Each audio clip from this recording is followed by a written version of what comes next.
श्री महाप्रज्ञ गुरवे नमः। ओम श्री महाप्रज्ञ गुरवे नमः। ओम श्री महाप्रज्ञ गुरवे नमः। ओम श्री महाप्रज्ञ गुरवे नमः। ओम श्री महाप्रज्ञ गुरवे नमः। एक व्यक्ति मेरे सामने खड़ा था। मैंने पूछा कि तुम गुस्सा करते हो? ऐसे तो नहीं करता, परिस्थिति आती है तब करता हूँ। पूछा कटुवचन बोलते हो, कलह करते हो? कि ऐसे तो नहीं करता, परिस्थिति होती है तब करता हूँ। एक ऐसा बहाना है, ऐसा सच्चाई भी है कि आदमी परिस्थिति के साथ चलता है। तो बस जैसी परिस्थिति होती है वैसा मैं हो जाता हूँ। अब क्या कल्पना करते हैं कि परिस्थितियाँ कभी समाप्त होगी? जहाँ समाज है, दो है, एक से दो है, परिस्थिति तो रहेगी। जहाँ आदमी है, नगर है, वहाँ गंदा नाला भी रहेगा। हमने तो आज तक नहीं देखा, दिल्ली देखा, कलकत्ते को देखा, मुंबई, सूरत, सब बड़े बड़े नगर देखे, गंदे नाले चारों तरफ डगचाल बह रहे, क्योंकि इतने आदमी है तो होगा ही। आदमी चला और जंगल जाने लगा। लोगों ने कहा कहाँ जा रहा है? कि जंगल में, क्योंकि गांव में गंदगी बहुत है। कि वापस चलो, जंगल को तो साफ रहने दो, जहाँ आदमी रहेगा तो गंदगी तो हो जाएगी वहाँ। तो परिस्थिति को कभी समाप्त नहीं किया जा सकता, ये कल्पना ही न करें। परिस्थिति रहेगी तो फिर क्या करें? यह साधना का मार्ग है कि अपने मन को बलवान बनाओ, अपने भावों को इतना विशुद्ध करो और मन को इतना बलवान बनाओ जिससे परिस्थिति है पर परिस्थिति तुम्हारे लिए बाधक नहीं बनेगी, ये बहाना भी नहीं चलेगा। एक संत के पास शिष्य आया और बोला कि क्या करूं, जैसी परिस्थिति आती है मैं वैसा बन जाता हूं। मैं क्या हूं पता नहीं, जैसी परिस्थिति आती है, कोई राजी बोलता है तो मैं भी राजी बोल लेता हूँ, गुस्से में बोलता है तो मैं भी गुस्सा कर लेता हूँ, शांति से रहता है तो मैं भी शांति से रहता हूँ, लड़ाई झगड़ा करता है तो मैं भी लड़ाई झगड़ा करता हूँ। मैं क्या हूँ मैं नहीं समझ पा रहा हूँ। तो संत ने कहा नारियल लाओ, नारियल, कच्चा नारियल। नारियल ले आया और कहा इसकी गिरी को निकालो, पर ध्यान रखना टूटे नहीं, टूटे नहीं। नारियल को फोड़ा। अब कच्चे नारियल की गिरी टूटे बिना कैसे रहेगी? लेकर आया, बोला गुरुदेव ये तो टूट गई। कोई बात, एक पक्का नारियल लाओ, पक्का पक्का, इसको फोड़ो। फोड़ा तो गिरी टूटी नहीं। कि ये क्या कारण? कि नारियल कच्चा था इसलिए उसकी गिरी टूट गई, यह पक गया इसलिए इसकी गिरी टूटी नहीं, पूरा खोपरा निकल गया। तो गुरु ने कहा देखो तुम भी यही करो कि मन को कच्चा मत रखो, भावों को अशुद्ध मत रखो, मन को पका लो, फिर परिस्थिति तुम्हारे लिए बाधक नहीं बनेगी। और जैसी परिस्थिति वैसे नहीं बनोगे। सामने वाला गुस्सा करता है और जिसका मन बलवान है वह हंसता है। सामने वाला तो हानि पहुंचाता है, और जिसका भाव शुद्ध है वह दूसरे का अनिष्ट करना नहीं चाहता, किसी को हानि नहीं पहुंचाता। तो हम लोग विचार करें अहिंसा की दृष्टि से और धर्म और अध्यात्म की दृष्टि से, परिस्थिति के दास बने रहेंगे या परिस्थिति को अपनी दासी बनाएंगे। बस क्या करना है, एक विकल्प है, क्या सोच लो क्या करना है। परिस्थिति जैसी है वैसा बनना है या परिस्थिति को अपने अनुकूल बनाना है। एक ही उपाय है कि अगर हम मन को बलवान बना लें, मन की साधना कर लें, प्रति संलीनता की साधना कर लें, एक बहुत सुंदर साधना का मार्ग भगवान महावीर ने बताया, प्रति संलीनता। योग के जितने ग्रंथ मैंने देखे सब अनेक अनेक विधाओं के ग्रंथों का अध्ययन किया। मुझे लगा कि अगर कोई साधक समग्रता से योग की साधना करना चाहे तो उसके लिए प्रति संलीनता सबसे बढ़िया मार्ग है। तिविहा पन्नता इंद्रिय परिसंलीनया, योग परिसंलीनया और कषाय परिसंलीनया। समग्रता आ गई कि पहले इंद्रियों की प्रतिसंलीनता करो, इंद्रियों पर विजय प्राप्त करो, फिर योग पर विजय प्राप्त करो, मन वचन काया तीनों पर विजय प्राप्त करो, और फिर कषाय पर क्रोध मान माया लोभ। अब इससे बढ़िया योग का कोई मार्ग नहीं, अध्यात्म का मार्ग नहीं, इतना बढ़िया है प्रतिसंलीनता। हमारी जीवन शैली प्रतिसंलीनता की जीवन शैली हो, जिस जीवन शैली में इंद्रिय विजय भी है, योग विजय भी है, यानी मन वचन काया की प्रवृत्ति पर भी नियंत्रण है हमारा, और कषाय पर भी नियंत्रण है। मन को बलवान बनाए, मन कमजोर न रहे, मन परिस्थिति के साथ न चले। प्रतिकूल परिस्थिति में भी हमारा मन विचलित न हो। कितनी ही प्रतिकूल परिस्थिति आए, हम जितने महापुरुषों को देखते हैं, प्रतिकूल परिस्थितियां तो सबके सामने आई। चाहे आचार्य तुलसी से शुरू करें, आचार्य तुलसी, आचार्य भिक्षु, जयाचार्य, आगे चले बड़े बड़े जैन आचार्य और बड़े बड़े वैदिक आचार्य,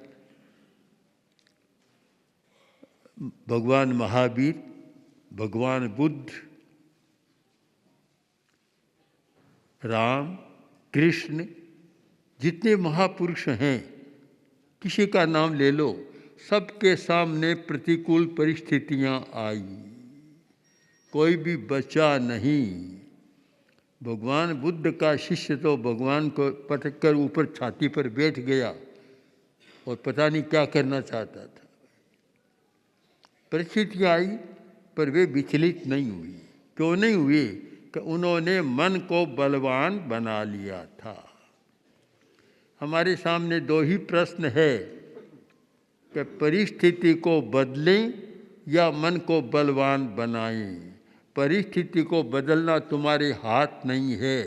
अगर सामने वाला व्यक्ति गालियां देता है, परिस्थिति तो नहीं बदल सकते। तुम अपने मन को इतना बलवान बना सकते हो कि गालियों को हजम कर जाओ, सुनो मत या ध्यान ही मत दो। हम निर्णय करें कि परिस्थिति जैसी हो वैसा बनना है या मन को इतना बलवान बनाना है जो परिस्थिति को सहन कर सके, परिस्थिति से विचलित न हो। बस इतना ही निर्णय सब साधु साध्यों को भी करना है। ये निर्णय करना है हम जैसी परिस्थिति हो वैसा बन जाएं या परिस्थिति पर विजय पा ले। हर सफलता का जीवन जीने वाले गृहस्थ के लिए भी यही दो ही प्रश्न है कि वह परिस्थिति के साथ चलेगा तो सफल नहीं होगा, दुख पाएगा, और परिस्थिति पर विजय पा लेगा तो सुखी बना रहेगा, प्रतिकूल परिस्थिति में भी सुखी रहेगा।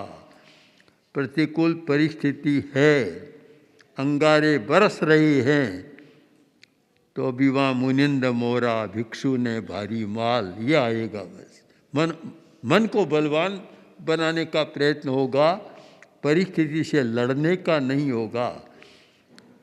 एक सच्चाई है और वह रहस्यपूर्ण बात है कि रात को कोई आदमी जा रहा है,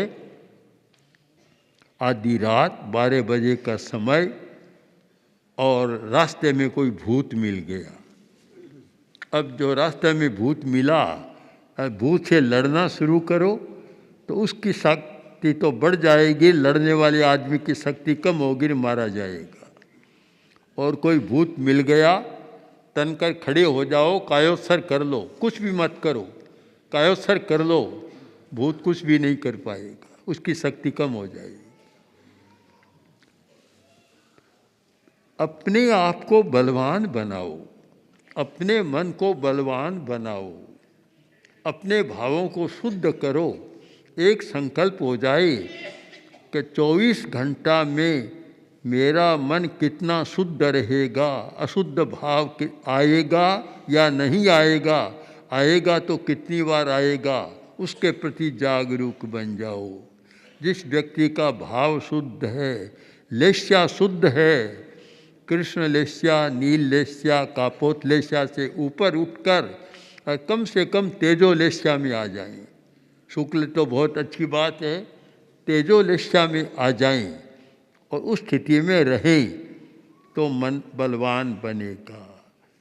क्योंकि ये लेस्या और रंग हमें बहुत प्रभावित करते हैं। अच्छा रंग होता है तो बहुत प्रभावित करते हैं। हम लोग आजकल प्राय प्रातराश के बाद, नाश्ता करने के बाद अनुष्ठान करते हैं। अनुष्ठान में 3 प्रयोग तो लगभग है ही, और बार का कभी मिले तो 4। सबसे पहले सूर्य का प्रयोग करते हैं, सूर्य ग्रह का, तेजस केंद्र पर ध्यान कर, और बाल सूर्य का ध्यान करते हैं। क्योंकि बाल सूर्य का जो रंग है वह हमारे लिए बहुत लाभदायी होता है। वह अरुण रंग, बाल सूर्य का रंग, उससे हमारी ऊर्जा बढ़ती है और मन बलवान बनता है। उसके बाद मंगल ग्रह का प्रयोग करते हैं आनंद केंद्र पर। वही लाल रंग, सूर्य का तो अरुण रंग है बाल सूर्य का, और मंगल का गहरा लाल, गुलाब का गहरा फूल, तो वह लाल रंग भी हमारी ऊर्जा को बढ़ाता है, शक्ति को बढ़ाता है।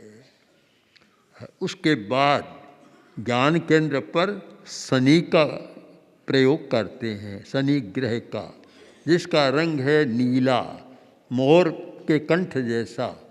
तो वह नीला रंग बड़ी शांति देता है, उत्तेजना को समाप्त कर देता है नीला रंग। और जिस दिन जो वार होता है, आज सोमवार है तो फिर चंद्र का प्रयोग, जो वार होता है उसके ग्रह का, उस केंद्र पर उस रंग का प्रयोग। ये लेस्या रंगात्मक है, रंग हमें बहुत प्रभावित करते हैं। हर व्यक्ति को ध्यान देना है कि मकान बनाए और सारे को गहरा लाल कर दे तो लड़ाई नहीं होती है, तो घर में लड़ाई शुरू हो जाएगी। गुस्सा नहीं आता है तो आना शुरू हो जाएगा। बड़ा विज्ञान है इसका। रसिया में एक स्कूल में लड़ाइयाँ बहुत होती थी, बच्चे सारे लड़ते। आखिर वे लोग तो रिसर्च करने वाले हैं, खोज की कि क्या कारण है कि लड़ाइयाँ बहुत हो रही है।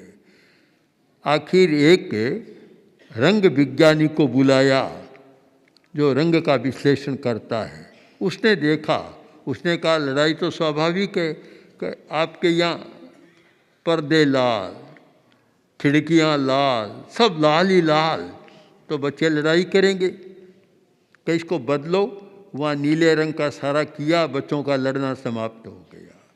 कपड़े पहनने वाले भी ध्यान दें कि इस रंग, एक रंग का कपड़ा पहनते हैं तो मन उदास हो जाएगा, एक रंग का कपड़ा पहनते हैं तो गुस्सा आना शुरू हो जाएगा, घर में कलह शुरू हो जाएगा। तो ये लेस्या, जैन साहित्य में, जैन आगमों में लेस्या का बड़ा महत्व है कि जो 6 लेस्याएँ हैं इनका विवेक कर लें। हम लोग भी साधु साध्वियाँ भी करें कि किस रंग को ज़्यादा देखते हैं। जहाँ लगे कि शांति की ज़रूरत है तो नीले रंग का ध्यान करें, परस्पर में शांति का वातावरण बन जाएगा। सारा लाल ही लाल होगा तो हो सकता है कलह भी शुरू हो जाए। तो इसलिए परिस्थिति को जीतने के लिए मन को बलवान बनाना, और मन को बलवान बनाने के लिए लेस्या पर ध्यान देना कि हम किस लेस्या में रहते हैं। लेस्या पर ध्यान दें तो मन बलवान बनेगा, ऊर्जा बढ़ेगी, शक्ति बढ़ेगी, अच्छा काम होगा, दिमाग भी अच्छा शांत और संतुलित रहेगा और सारा अच्छा काम होगा। और लेस्या पर विचार नहीं करते हैं, लेस्या अशुद्ध रहती है तो ठीक नहीं होता। 3 शब्दों को हमेशा ध्यान में रखो। हमारे साधु साध्वी समनिया तो रखे ही, हर व्यक्ति रखे कि शुभेणं परिणामेणं, शुभेणं अध्यवसायेणं और लेस्याए विशुद्धमानीये। परिणाम शुद्ध रहे, अध्यवसाय शुद्ध रहे और लेस्या विशुद्धमान रहे। उत्तरोत्तर लेस्या पवित्र होती जाए, शुद्ध होती जाए तो जीवन बड़ा आनंदमय, शांतिमय और सफलता का जीवन होगा। इसलिए आवश्यक है कि परिस्थिति का बहाना मत करो। ये उत्तर कभी मत दो कि परिस्थिति होती है तब मैं गुस्सा कर लेता हूँ, परिस्थिति होती है तब मुझे ये करना पड़ता है। यह मन की दुर्बलता का उत्तर है। उत्तर यह दो कि परिस्थिति थी फिर भी मैंने ये काम नहीं किया। यह साधक का उत्तर है। साधक का उत्तर क्या होगा कि प्रतिकूल परिस्थिति थी फिर भी मैंने अपने मन को विचलित नहीं किया, मैंने कसाय नहीं किया, क्रोधमान नहीं किया। यह तो है साधक का उत्तर। परिस्थिति थी तब मैंने ऐसा किया, यह है साधना से दूर रहने वाले का उत्तर। जो साधना नहीं करता उस व्यक्ति का उत्तर है अब स्वयं निर्णय कर ले कि मैं साधना करता हूँ तो मेरा उत्तर क्या होना चाहिए। इस पर अनुप्रेक्षा करें और गंभीर चिंतन करें। ओम आनंद। हम सिद्ध योगी आचार्य श्री महाप्रज्ञ से प्रेक्षा ध्यान का एक प्रयोग करें। आपको एक प्रयोग कराया जा रहे है श्वास प्रेक्षा का। 5 सेकंड में श्वास लेना है, 5 सेकंड भीतर रोकना है और 5 सेकंड रेचन करना है और 5 सेकंड बाहर रोकना है। इस प्रकार 20 सेकंड में एक श्वास। सावधान रहे, श्वास भरे,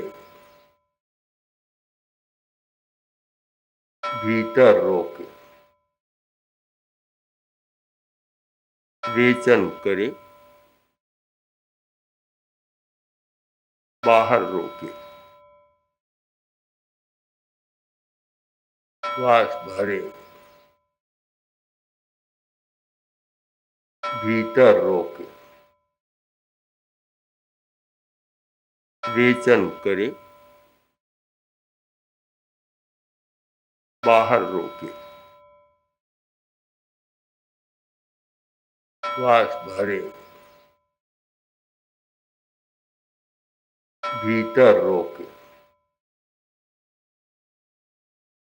रेचन करे, बाहर रोके। श्वास भरे, भीतर रोके, रेचन करे, बाहर रोके। श्वास भरे, भीतर रोके, रेचन करे, बाहर रोके। श्वास भरे, भीतर रोके, रेचन करे, बाहर रोके। श्वास भरे। प्रयोग संपन्न। तो ये ध्यान के बहुत छोटे प्रयोग कराए हैं और इनका स्वयं बार बार अभ्यास करें तो एक अच्छा अभ्यास हो सकता है। ओम आत्मा।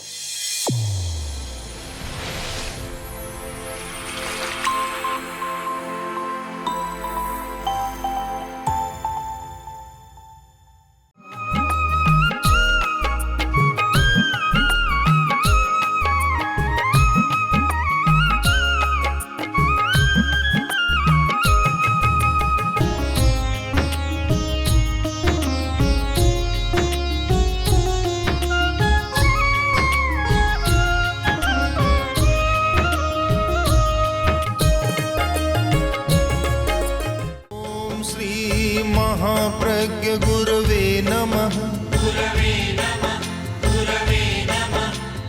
ओम श्री महाप्रज्ञ